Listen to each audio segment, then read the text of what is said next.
बिस्मिल्लाहिर्रहमानिर्रहीम अस्सलाम वालेकुम। आज हमने जो बिज़नेस मैथ है उसका पहला टॉपिक स्टार्ट करना है, जो कि है हमारे पास लीनियर इक्वेशन। तो सबसे पहले हमें जो है वो लीनियर इक्वेशन का पता होना चाहिए कि लीनियर इक्वेशन बेसिकली होती क्या है। ठीक है, तो लीनियर इक्वेशन क्या होती है, नाम से पता चल जाता है। लीनियर यानी कि जिसमें यकदर्जी मसावात, जिसे आप उर्दू में बोलते हैं लीनियर इक्वेशन। अब लीनियर इक्वेशन बेसिकली वो इक्वेशन होती है जिसमें किसी भी वेरिएबल की जो पावर है वो 1 होती है। यानी कि अगर कोई आपके पास इक्वेशन है और उसमें वेरिएबल की पावर 1 है तो ऐसी इक्वेशन को हम बोलते हैं कि वो हमारे पास एक लीनियर इक्वेशन है। फॉर एग्ज़ाम्पल यहाँ पे मैं लिख लेती हूँ x+2 = 3। तो ये हमारे पास जो इक्वेशन होगी ये हमारे पास लीनियर इक्वेशन होगी। ये क्यों लीनियर इक्वेशन होगी? क्योंकि इसमें हमारे पास जो वेरिएबल की हाईएस्ट पावर है वो है 1।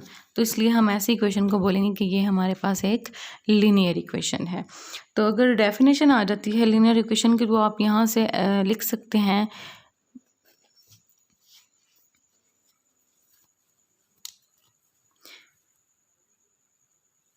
the equation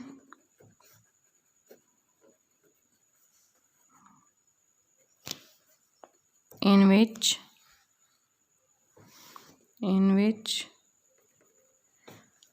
the highest power of variable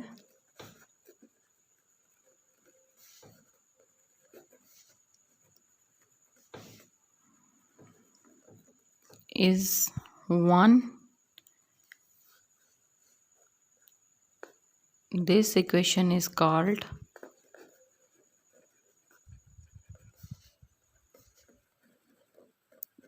as linear equation. यानी कि ऐसी इक्वेशन जिसमें हमारे पास जो वेरिएबल की हाईएस्ट पावर है वो 1 हो, तो ऐसी इक्वेशन को हम बोलते हैं कि वो एक लीनियर इक्वेशन है। छोटी क्लासेस में भी ये चीज़ आप लोग पढ़ के आए हो। तो फॉर एग्ज़ाम्पल अब मैं एग्ज़ाम्पल्स लिख लेती हूँ। अगर हम देखेंगे कौन कौन सी इक्वेशन जो है वो लीनियर होगी, तो इसमें जैसे मैंने x+2 = 3 लिखा है, उसके अलावा हमारे पास हो सकता है x+3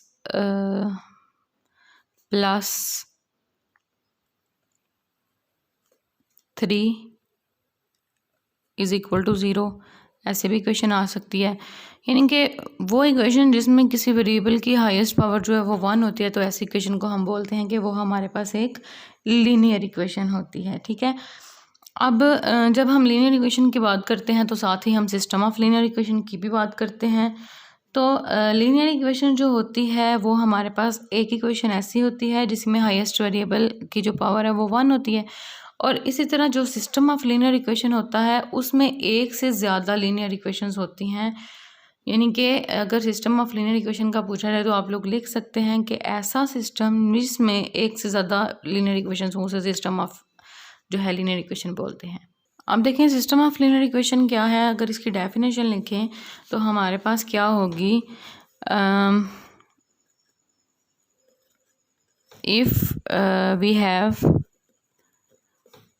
2 or more linear equations then it will become system of linear equation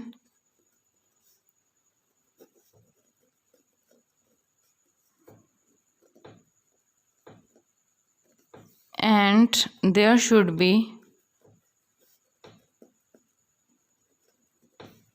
same variable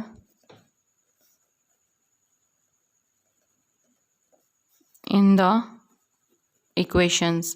अब आपके माइंड में ये होगा कि ये मैंने क्यों लिखा कि सेम वेरिएबल इक्वेशंस में होनी चाहिए।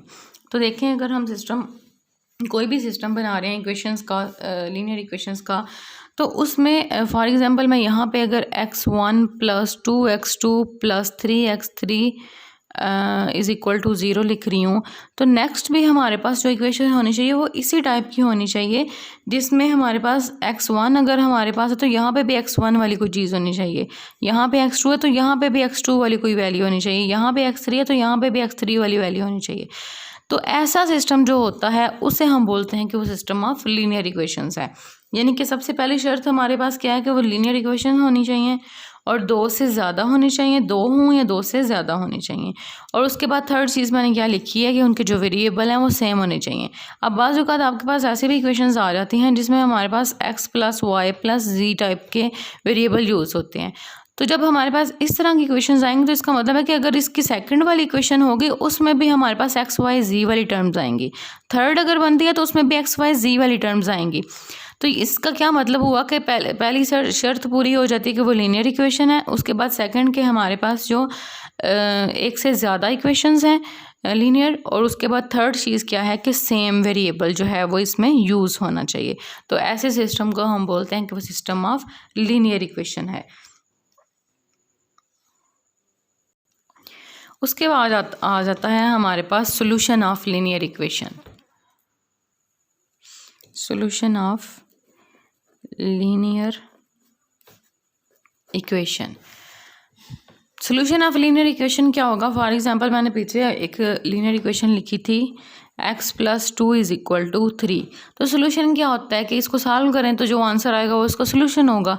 तो यहाँ पे इसको अगर हम सॉल्व करें तो x = 3 - 2 और x = 1। तो जो हमारे पास वैल्यू आई है x = 1, ये इसका सोल्यूशन है। किसका सोल्यूशन है? इस लीनियर इक्वेशन का सोल्यूशन है।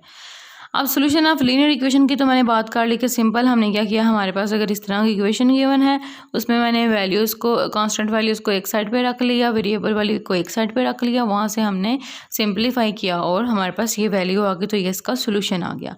अब बात अगर हम करेंगे सोल्यूशन ऑफ लीनियर सिस्टम, ठीक है, यानी कि लीनियर इक्वेशन का जो मैंने एक सिस्टम बताया, अगर उसका हमने सोल्यूशन फाइंड करना है तो उसके भी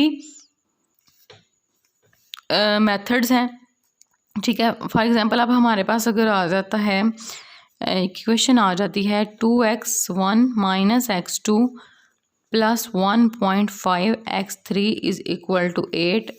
उसके बाद सेकंड आ जाती है x1 - 4x3 = -7। उसके बाद थर्ड आ जाती है अगर हमारे पास, चलें ये दो ही कर लेते हैं। तो यहाँ पे अगर कोई वैल्यू मौजूद नहीं है तो इसका मतलब है कि यहाँ पे 0x2 जो है कोई वैल्यू आ रही है, ठीक है। अब उसने क्या बोला है कि हमारे पास फॉर एग्जांपल ये एक इक्वेशन है, सिस्टम ऑफ लीनियर इक्वेशन है। अब इसका सोल्यूशन हमने फाइंड करना है। मैं कहती हूँ कि हमारे पास x1 की और x2 और x3 की वैल्यूज़ उसने दे दी। उसने बोला है हमारे पास जो इसका सोल्यूशन है वो ये है 5, 6.5 और 3, ये उसने सोल्यूशन सेट दे दिया, ठीक है। अब देखें x1 की वैल्यू फिर यहाँ से क्या आएगी, x1 की वैल्यू आ जाएगी 5, उसके बाद x2 की वैल्यू आ जाएगी 6.5 और x3 की वैल्यू जो है वो 3 आ जाएगी। ये तीन वैल्यूज़ हम लेट कर लेते हैं। अब हमने चेक करना है कि ये आया सोल्यूशन है इसका या नहीं है। तो कैसे चेक करेंगे? हमारे पास जो x1, x2 और x3 की वैल्यूज़ आई हैं उसको इस सिस्टम में पुट करेंगे। पुट करने के बाद हम चेक करेंगे अगर तो वो इक्वेशन इक्वल आ जाती है इस चीज़ के, तो इसका मतलब है कि हमारा ये सोल्यूशन सेट है, ठीक है, ये सोल्यूशन हमारा ठीक है, एब्सोल्यूट सोल्यूशन है, ठीक सोल्यूशन है हमारा। लेकिन अगर ये दोनों साइड्स इक्वल नहीं आती, इसका मतलब है कि हमारा सोल्यूशन सेट गलत है, ठीक है। तो सबसे पहले हम क्या करते हैं, हम x1, x2 और x3 की वैल्यू इस इक्वेशन में पुट कर लेते हैं। इस इक्वेशन नंबर 1 का नाम दे दें, इसे 2 का नाम दे दें, ठीक है। मैं पुट कर देती हूँ इक्वेशन नंबर 1 में x1, x2 और x3 की values. Put x1, x2 and x3 in equation 1, ठीक हो गया। तो यहाँ से जब हम इसमें पुट करेंगे तो 2 × x1 की वैल्यू क्या आ गई 5, माइनस x2 की वैल्यू 6.5 प्लस 1.5 × x3 यानी कि 3 विच इज़ इक्वल टू 8। तो जब आप इनको सिंप्लीफाई करेंगे तो 2 5s are 10 माइनस 6.5 प्लस ये हो जाएगा 4.5 विच इज़ इक्वल टू 8। तो यहाँ पे आ जाता है, सॉरी, तो यहाँ से अगर इसको सॉल्व करें तो ये 10 और 4.5 14.5 हो जाता है। ऐड करेंगे इन दोनों को और माइनस 6.5 इज़ इक्वल टू 8। तो इनको माइनस करेंगे तो 8 आ जाएगा और 8 इज़ इक्वल टू 8। इसका मतलब क्या हुआ कि हमारे पास ये वैल्यूज़ पुट करने के बाद जो आंसर है वो सेम आया, यानी कि उसके इक्वल प्रूफ हो गया। इसका मतलब है कि ये इसका सोल्यूशन सेट है। उसी तरह अगर हम इक्वेशन नंबर 2 में पुट करेंगे तो इसका आंसर -7 आएगा और -7 इक्वल टू -7 है, तो ये हमारे पास सोल्यूशन सेट है। ठीक है, ये सिस्टम ऑफ लीनियर इक्वेशन का सोल्यूशन सेट है। उसके बाद कुछ पॉसिबिलिटीज़ आ जाती हैं सोल्यूशन की सिस्टम के कि कौन कौन सी पॉसिबिलिटीज़ हो सकती हैं कि हमारा सोल्यूशन किस तरह का आ सकता है। ठीक है, तो अगर मैं पॉसिबिलिटीज़ की बात करती हूँ, possibilities of solution of system of linear equation. ठीक है, सिस्टम ऑफ लीनियर इक्वेशन के सोल्यूशन की पॉसिबिलिटीज़। अब पॉसिबिलिटी हमारे पास 3 इसकी होंगी। या तो हमारे पास ऐसा होगा कि नो सोल्यूशन, कोई सोल्यूशन नहीं आएगा, नो सोल्यूशन। दूसरा केस हमारे पास हो सकता है कि एग्जैक्टली जो है वो 1 सोल्यूशन इसका हो। ठीक है, दूसरा केस हमारे पास क्या आएगा कि एग्जैक्टली 1 सोल्यूशन। और थर्ड वाला केस जो हमारे पास आ जाता है उसमें हमारे पास इनफाइनाइट मैनी सोल्यूशंस आ जाएंगे। ठीक है, इनफाइनाइट मैनी सोल्यूशंस आ जाते हैं। अब जो नो सोल्यूशन है उसका मतलब है कि हमारे पास इस तरह का system of linear equation given हो कि जिसका कोई सोल्यूशन ना निकलता हो। एग्जैक्टली 1 सोल्यूशन, ऐसा सिस्टम हो जिसमें कोई एक सोल्यूशन निकलता हो। इनफाइनाइट मैनी सोल्यूशन, जिसका मतलब है कि इनफाइनाइट मैनी सोल्यूशन का मतलब ये है कि हमारे पास एक से ज़्यादा सोल्यूशंस आते हों। फॉर एग्जांपल अगर हमारे पास चलें इसको हम बोलते हैं कि ये हमारे पास इनकंसिस्टेंट भी बोलते हैं इसे। अगर हमारे पास सोल्यूशन नहीं आ रहा तो इसे इनकंसिस्टेंट बोलते हैं। और अगर हमारे पास कोई सोल्यूशन आ रहा है, चाहे वो एग्जैक्ट है चाहे वो इनफाइनाइट है, तो हम ऐसे सिस्टम को बोलते हैं कंसिस्टेंट। ठीक है, फर्स्ट वाला जिसमें नो सोल्यूशन है उसको इनकंसिस्टेंट, और जिसमें कोई ना कोई सोल्यूशन निकल रहा है, चाहे वो एग्जैक्टली 1 सोल्यूशन है या चाहे वो इनफाइनाइट मैनी सोल्यूशंस हैं, उसको हम बोलते हैं कंसिस्टेंट। ठीक है, तो ऐसा भी हो सकता है पेपर में आपका इस तरह क्वेश्चन आ जाए, कंसिस्टेंट सोल्यूशन फाइंड करें, तो या इनकंसिस्टेंट सोल्यूशन। तो इनकंसिस्टेंट का मतलब यही होगा कि उसका कोई सोल्यूशन नहीं आने वाला, और अगर कंसिस्टेंट आ जाए तो उसका मतलब है कोई ना कोई सोल्यूशन उसका मस्ट होगा, चाहे वो एग्जैक्टली 1 हो चाहे वो इनफाइनाइट मैनी सोल्यूशंस हों। उसके बाद अब डायग्राम से अगर मैं आपको शो करूँ कि एग्जैक्ट सोल्यूशन कौन सा होता है और नो सोल्यूशन कौन सा होता है, तो फॉर एग्जांपल मैं ये XY प्लेन ड्रा करती हूँ। XY प्लेन में अब एग्जैक्ट सोल्यूशन की निशानी क्या होगी और नो सोल्यूशन की निशानी क्या होगी, यानी कि सोल्यूशन की निशानी क्या होगी और नो सोल्यूशन की क्या होगी। जब हमारे पास इस तरह की इक्वेशंस हो, इक्वेशन से तो हम लाइंस ड्रा कर सकते हैं ना। लीनियर इक्वेशन है तो एक लाइन ड्रा होती है, ये तो आप लोगों को चीज़ पता होगी, छोटी क्लासेस में पढ़ी कि एक हमारे पास जो लीनियर इक्वेशन होती है उससे हम डायग्राम अगर ड्रा करते हैं या ग्राफ ड्रा करते हैं तो वो एक हमारे पास स्ट्रेट लाइन आता है। ठीक है, फॉर एग्जाम्पल मैं कहती हूँ एक हमारे पास सोल्यूशन है इसका, नो सोल्यूशन वाला मैं क्वेश्चन कर रही हूँ। कोई क्वेश्चन है, फॉर एग्जांपल मैं क्वेश्चन लिख लेती हूँ, x1 - 2x2 is equal to -1 और -x1 + 2x2 is equal to 3। अब इसमें क्या होगा, ये भी कैंसिल हो जाएगा, ये भी कैंसिल हो जाएगा, तो इसका यानी कि वेरिएबल्स तो रेंज सोल्यूशन कहाँ से फाइंड करना है हमने। अब इसकी जो लाइंस ड्रा होंगी वो कुछ ऐसे ड्रा होंगी, ग्राफ ऐसा कुछ ड्रा होगा। तो देखें ये जो दोनों लाइंस आएंगी ये पैरेलल लाइंस हैं, ये कभी भी मैच नहीं करेंगी, कभी भी नहीं मिलेंगी, कभी भी इंटरसेक्ट नहीं करेंगी। तो जब हमारे पास इस तरह का सिस्टम आ जाता है लीनियर इक्वेशन का जिसमें जो लाइंस हैं वो इंटरसेक्ट ना कर रही हूँ, तो ऐसे सोल्यूशन को हम बोलते हैं कि वो हमारे पास नो सोल्यूशन है। ऐसा हमारे पास सोल्यूशन नहीं है या एग्जिस्ट नहीं करता या नो सोल्यूशन है। ठीक है, तो इसको हम बोलेंगे कि नो सोल्यूशन। जब हमारे पास इस तरह की ग्राफ आ जाता है या इस तरह की इक्वेशंस आ जाती हैं जिसमें हमारे पास वेरिएबल सिरे से ख़त्म हो गए हैं, तो इसका कोई सोल्यूशन ही नहीं निकल सकता। अब फॉर एग्जांपल हमारे पास एग्जैक्टली 1 सोल्यूशन के लिए मैं ड्रा करती हूँ। मैं कहती हूँ कि हमारे पास x1 और x2 की वैल्यूज़ आ रही हैं। कोई ऐसा सिस्टम है जिसमें हमारे पास x1 और x2 की वैल्यूज़ आ रही हैं 2 और 3। ठीक है, अब हम इसका ग्राफ अगर हम ड्रा करते हैं तो कुछ ऐसा ड्रा होगा कि इधर ये दो लाइंस किसी ना किसी पॉइंट पे इंटरसेक्ट कर रही होंगी। ऐसा यहाँ पे अगर मैं करती हूँ, कोई लाइन इधर से गुजर के जा रही है, तो ये एक ऐसा पॉइंट है जो जहाँ पे ये दोनों लाइंस जो हैं वो इंटरसेक्ट कर रही हैं। तो जब हम डायग्राम से देखें या ग्राफ से देखते हैं कि जब हमारे पास दो लाइंस इंटरसेक्ट कर रही हैं, इसका मतलब है उनका कोई ना कोई सोल्यूशन एग्जिस्ट कर रहा है, ठीक है। जब हमारे पास दो लाइंस इंटरसेक्ट कर रही हैं, इसका मतलब क्या हुआ कि हमारे पास कोई ना कोई सोल्यूशन जो है वो एग्जिस्ट कर रहा है। तो इसे बोलते हैं कि वो हमारे पास सोल्यूशन इसका एग्जिस्ट कर रहा है, कंसिस्टेंट हम इसे बोल सकते हैं, ठीक है। ये इनकंसिस्टेंट हो जाएगा जिसमें नो सोल्यूशन है, और इसका सोल्यूशन एग्जिस्ट कर रहा है तो इसे बोलते हैं हम कंसिस्टेंट, ठीक हो गया। अब यहाँ से भी एक तो पता चल जाता है कि ग्राफ से पता चल गया कि दो लाइंस इंटरसेक्ट कर रही हैं तो ये इसका सोल्यूशन एग्जिस्ट कर रहा है। अब यहाँ भी देखें हमारे पास वेरिएबल्स की वैल्यूज़ आई हुई हैं, x1 और x2 की वैल्यू आई हुई है 2 और 3। तो यहाँ से भी पता चल जाता है कि हमारे पास जो सोल्यूशन है वो एग्जिस्ट कर रहा है, ठीक हो गया। तो सिस्टम ऑफ लीनियर इक्वेशंस जो है उनको सॉल्व करने के डिफरेंट तरीके हैं। आप मैट्रिसेस के थ्रू भी सॉल्व कर सकते हैं, आप इक्वेशंस अगर दो आ रही हैं तो उनको कंपेयर करके भी सॉल्व कर सकते हैं। तो इसके डिफरेंट मेथड्स हैं, ठीक है, सिस्टम ऑफ लीनियर इक्वेशंस को सॉल्व करने के। अब अगर मैं आपको थोड़ा सा मेथड बता दूं कि जब हम सिस्टम ऑफ लीनियर इक्वेशन आता है तो उसको मैट्रिसेस के थ्रू कैसे सॉल्व करते हैं, तो चलें वो देख लेते हैं सबसे पहले। अब ये देखें हमारे पास है matrix notation of a linear system या matrix notation of system of linear equation, ठीक है। ये भी लीनियर सिस्टम भी बोल सकते हैं, सिस्टम ऑफ लीनियर इक्वेशन भी बोल सकते हैं, कोई फ़र्क नहीं पड़ता।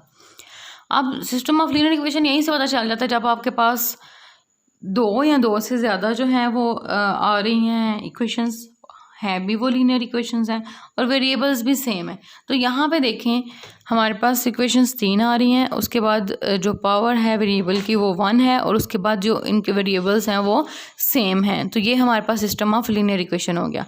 अब मैट्रिक्स नोटेशन में लिखने का तरीका क्या होता है, सबसे पहले हम एक मैट्रिक्स ए बना लेते हैं जिसमें हम सारे के सारे वेरिएबल्स के कोफिशिएंट्स लिखते हैं, ठीक है। जिसमें सारे के सारे वेरिएबल्स के कोफिशिएंट लिखते हैं, एक मैट्रिक्स उसका बन जाता है। कोफिशिएंट का मतलब क्या होता है कि वेरिएबल के साथ कोई वैल्यू जो मल्टीप्लाई होती है उसे उस वेरिएबल का कोफिशिएंट कहते हैं। अब यहाँ पे हमारे पास जो इक्वेशन थी उसमें कुछ भी नहीं था, तो इसका मतलब है यहाँ पे 0x1 है, जिस ज़ीरो ने इस x1 को ख़त्म कर दिया, ठीक है। अब इसके में हमने हमारे पास जितने x1 के साथ वैल्यूज़ मल्टीप्लाई हो रही हैं वो हम इस तरह कॉलम में लिख लेंगे, जो x2 के साथ हो रही है उनको इस तरह कॉलम में लिख लेंगे, x3 के साथ हो रही हैं इस तरह कॉलम में लिख लेंगे। यहाँ से हमारे पास एक मैट्रिक्स बन जाएगा। उसके बाद हमारे पास क्या होता है, जो वेरिएबल्स होते हैं उनका अलग से हम मैट्रिक्स बनाते हैं, उसे वेरिएबल मैट्रिक्स बोलते हैं, जो कि हमारे पास अब वेरिएबल इसमें हमने देखने कौन कौन से यूज़ हो रहे हैं। तो देखें एक वेरिएबल x1 यूज़ हो रहा है, एक x2 यूज़ हो रहा है, एक x3 यूज़ हो रहा है। तो वेरिएबल का मैट्रिक्स जो है वो हमारे पास x1 x2 x3 आ गया। उसके बाद थर्ड वाला जो मैट्रिक्स हम बनाते हैं इसमें वो हमारे पास कॉन्स्टेंट्स का होता है। तो जितने भी इक्वल्स के इस साइड पे वैल्यूज़ कॉन्स्टेंट होती हैं उनका हम जो मैट्रिक्स बनाएंगे वो एक कांस्टेंट मैट्रिक्स होगा। तो इस तरह हम जब सिस्टम ऑफ लीनियर इक्वेशन को मैट्रिक्स नोटेशन में लिखते हैं तो इस तरह हमारे पास 3 जो मैट्रिसेस हैं वो बन जाते हैं। अब जब हमारे पास इस तरह की फॉर्म बन जाती है तो हम इससे एक इक्वेशन बना सकते हैं। तो देखें जो हमारे पास मैट्रिक्स बना है कोफिशिएंट्स का वो a बना है, उसके साथ वेरिएबल वाला मैट्रिक्स मल्टीप्लाई हो जाएगा ax which is equal to b। तो ये हमारे पास एक इक्वेशन आ जाती है। अब यहाँ से अगर आपने x की वैल्यूज़ फाइंड करनी है तो आप एक दूसरी साइड पे ले जाएं, इन्वर्स b हो जाएगा। फिर उसी तरह इन्वर्स वाला फार्मूला लगा के जिसमें आप जो है वो अगर आपके पास 3x3 का मैट्रिक्स है तो आप वहाँ पे यूज़ कर सकते हैं, कोफैक्टर्स वाला मेथड यूज़ कर सकते हैं अपनी आसानी के लिए, नहीं तो रो ऑपरेशन कॉलम ऑपरेशन लगा सकते हैं अपनी आसानी के लिए, ठीक है। तो उस तरीके से भी इसको सॉल्व कर सकते हैं। अगर आपके पास 2x2 का मैट्रिक्स आ जाए तो उसमें तो इजीली आप एडजॉइंट और वो जो मॉड है वो फाइंड करके तो आप इन्वर्स फाइंड कर सकते हैं और वहाँ से आप x की वैल्यूज़ फाइंड कर सकते हैं।